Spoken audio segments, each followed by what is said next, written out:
Well, we're in Dedham, Massachusetts at the Herman Dexter Lodge. We're at the Oddfellows Lodge. It's one of the older buildings, Oddfellow buildings that I know of. But it's a very old district too, so there's a lot going on in the area. Well, the Oddfellows started in England, and I think they were called the Oddfellows because they did odd jobs.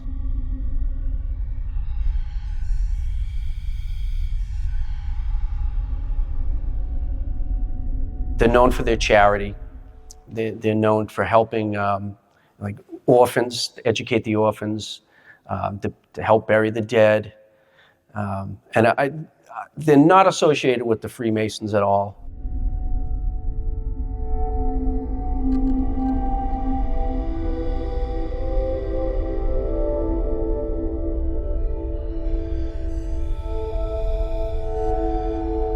I think they were born out of the Freemasons. The Freemasons had more of a higher status.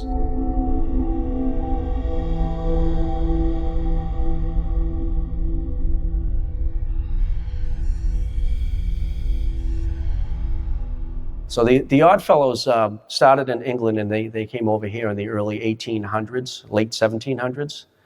And I believe there's a portrait behind me on the wall that he's one of the first to organize.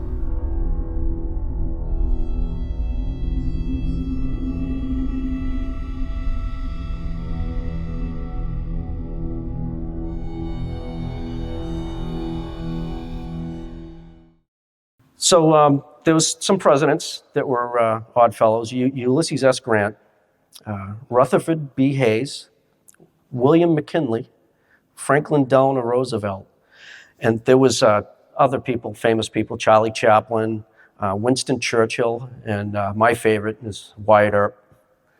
So I thought that was pretty cool. And this, I don't know if there's any prominent people today that are Oddfellows. You don't really, it's not something they advertise.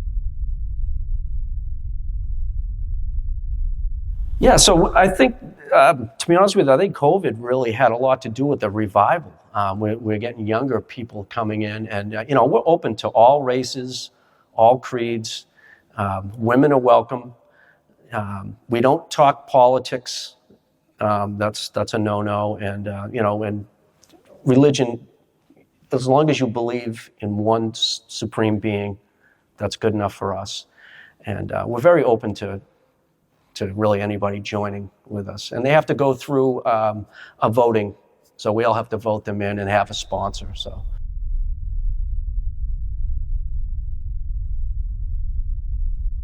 the motto is, you'll see the 3 links, chain links, and it's friendship, love, and truth.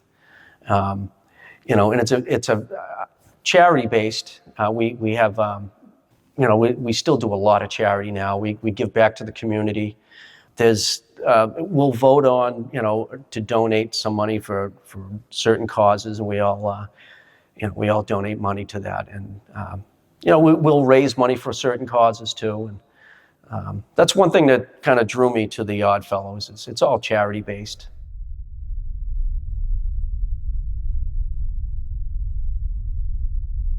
Yes, women are allowed to join now. Back in the early days, they weren't allowed to be part of the lodge or enter the lodge, the hall. But there was a group called the Rebeccas, and I think they were affiliated with the Oddfellows, whether some of them were married to an Oddfellow. Or I would like to know more about it, because I've never heard of the Rebeccas until I joined the Oddfellows. And, so the strange thing is, we have recorded some female voices in the certain parts of the lodge.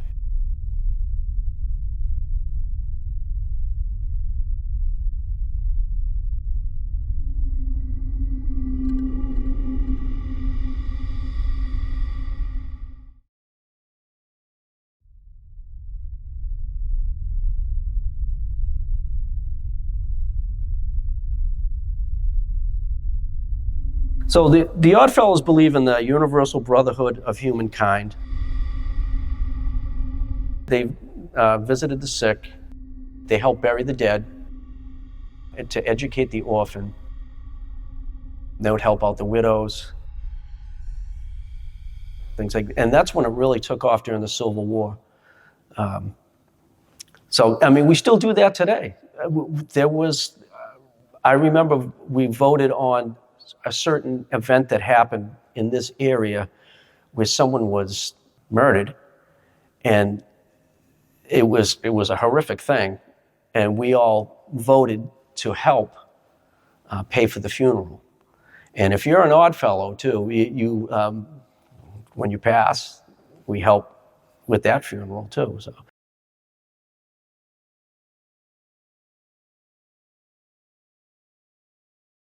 Well, I mean, it's a well-known fact about it. You can look up any history of the Oddfellows, and you'll see some of their things that you're not supposed to have anymore. And most lodges don't have. I guess I could say it's, skeletons, things like that. But back in the day, it was well known that each lodge had their own. But it's really not like that anymore.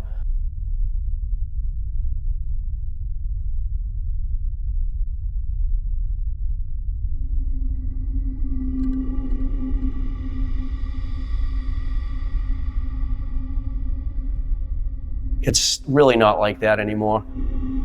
It's protested over the years, and so it's more of a symbolic thing now. But what did the skeletons represent in the ceremony? Well, this is where you are now. This is where you're going to be. So this is you're looking at death, and you're here now. This is you. So it's without telling too much of the ritual. That's about what that's. I can't really get into detail.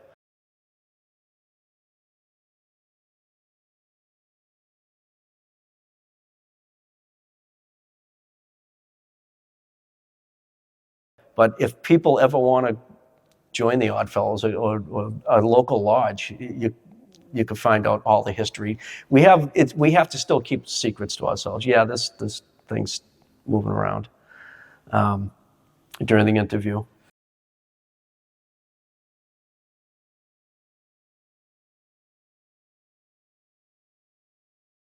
Yeah, I mean, there's something. It's hard to talk around certain things, but it's well known. I mean, anybody can look it up. I'll put it that way.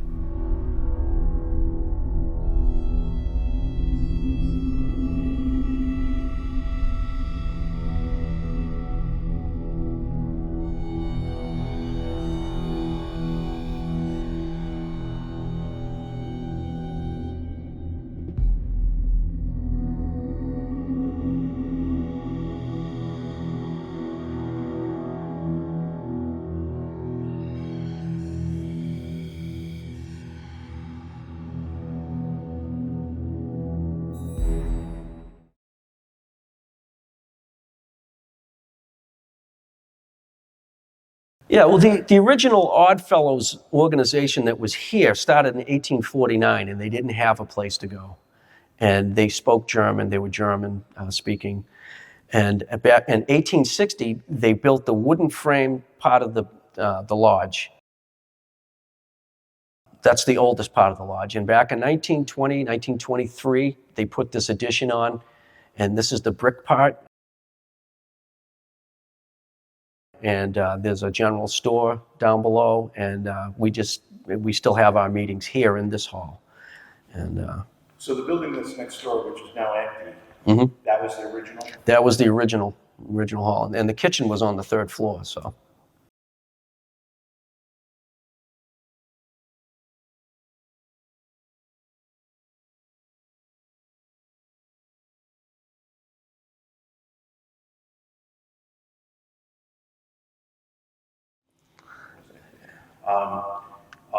First of all, how long have you been affiliated with this building in the Archives?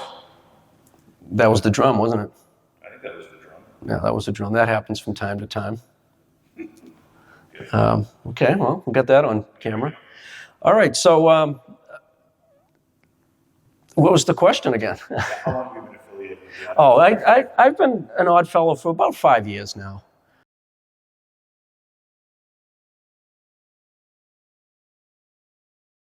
First of all, how long have you been affiliated with this building and the archivals? That was the drum, wasn't it?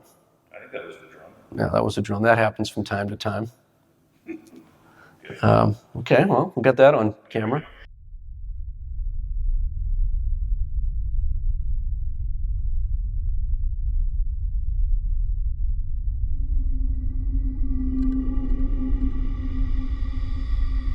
So, how I became an odd fellow, I was actually at an event in Dedham, and I had met someone that found out that, I investigate certain areas, paranormal investigator. So they asked me to come in. They were having some issues, not really issues, but noises and things, and they wanted me to investigate. So I set my cameras up overnight, and one of the first things I recorded, and it was late in the morning. There was nobody here. It was what we figured to be a gavel strike, and then there's a pool room with a pool table in the old section, and I was walking through there doing an investigation with my camcorder, and I shut the lights off, and I didn't hear it, but when I played it back, there was a sigh. And it sounded like a woman to me. And then I heard a scrambled woman saying something. I couldn't understand what they were saying. And then when I went up to the stairs, up to the kitchen, it was more of a male voice up there. And I heard it with my ears that time. We've had what we call pikes that are in the flag stands. We've actually had them kind of spin around during a meeting. And we've had this drum that's right next to me, actually drum, and we just heard a little knock on it right now.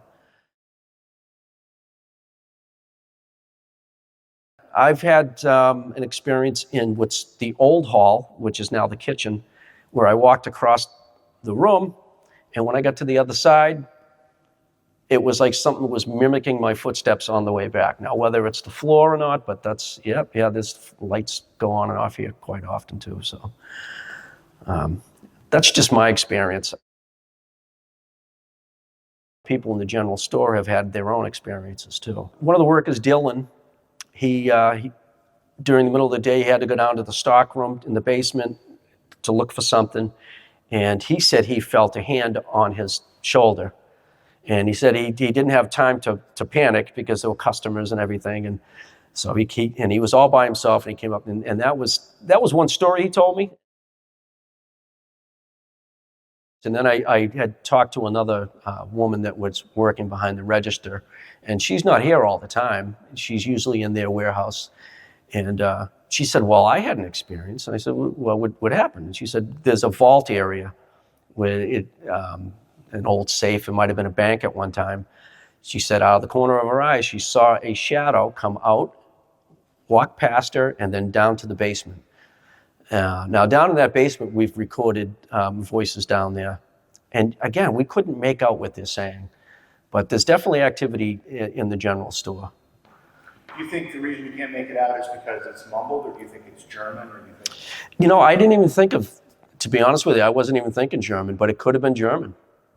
Some of it was really muffled, though, but it was definitely a response to our questions. So I would really, I'm excited to see what you guys come up with, because myself and just a couple of my friends have been here. So there hasn't been really any major investigations here. Yeah, there are a lot of items here from past people, past odd fellows that have been here. I mean, just some of these gowns and robes, and then not all of them are even from our lodge. They're from lodges that have passed and just closed down. They go all the way back to the 1800s, so they have to be personable. There's things that they wear called jewels, and some of these Bibles are ancient Bibles too.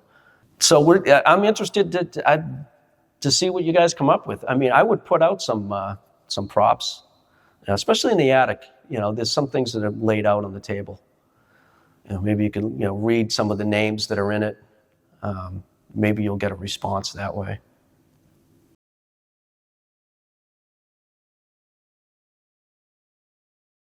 I think Jason and JV should really the attic where the kitchen was, I think that was a hot spot for me. And the vibes up there that I got, just walking up there, the hair would stand up on the back of my neck. I've had more experiences there. Believe it or not, just walking through where that pool table is, and there's a hallway that comes up, a set of stairs, and I think that's where the Rebeccas would come in. So, and like I said, we've barely investigated this place. We've had some experiences in the main hall right here during a meeting. I have little experience over at the general store, and in the nest in the basement, we've recorded voices down there, and it has a prohibition feel down there. You know, it looks like you're stepping back into the 1920s back there. So, but I'm interested in to see what you guys come up with in the kitchen.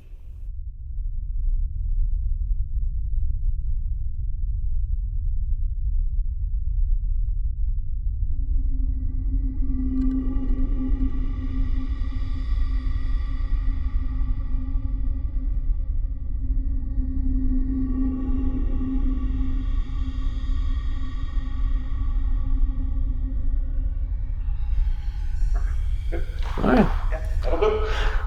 All right. I give myself a C+.